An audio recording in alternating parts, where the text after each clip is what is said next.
Marie-Louise Elisabeth of France was born on the 14th of August 1727 in Versailles.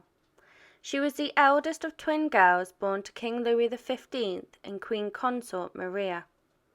As a legitimate child of the king, she was a Fille de France, known by the court as Madame Royale. Louis, who was only 17 and desperate for an heir, was initially just happy to have children after him and his wife had been rumoured to be barren. Marie-Louise was known as the ugly twin with a wide nose, plump face and large blotchy forehead. Her personality, however, was known to be charming, intelligent and willful, and she knew how to get her own way. As was often the case with royals, she was engaged at only 11 years old to Infant Philip of Spain, her father's cousin. The political health between France and Spain was at the forefront of the motive behind the marriage, but it was opposed by the French court as Philip was unlikely to become the King of Spain due to being the third son of his father, and so he was seen as unworthy of the Princess of France. It was shocking that the eldest daughter of France was not marrying a crowned head. At 12 years old, she was married by proxy in the summer of 1739 to Philip, who was 19 years old. She was escorted by her father, who appeared moved by her departure. The bride is only 12, and she is heartbroken to leave her beloved twin, Madame Henriette. Once a princess is married into a foreign family, she would never see her family again, or set foot in her native country ever again. But being wilful as she was not to be bound by rules applicable to ordinary princesses. Their official marriage took place in October, and she was happy with her match to Philip, who was a kind man.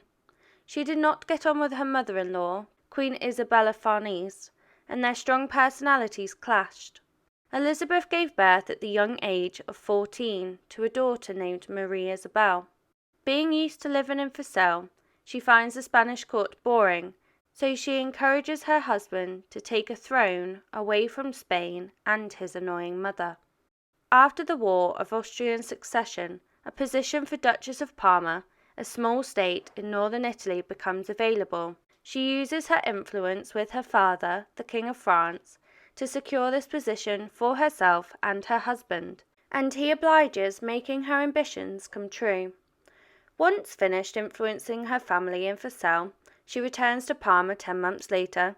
She goes on to give birth to 2 more children within the same year, a boy, Ferdinand, and another girl, Marie-Louise. Her forceful nature shows, and she forces French culture on the small Italian court, promoting her French style and education. Not long after returning to Parma, her twin sister dies suddenly from smallpox, leaving her devastated. Again, she returns to Versailles, which is unusual for a married royal daughter to grieve for her sister. She stays there for another year, away from her husband, to stay with her native family. Her political endeavours were not finished, and she wished to have her husband appointed as the governor of Austrian Netherlands, and so she uses her French influence again to form an alliance with Empress Maria Theresa.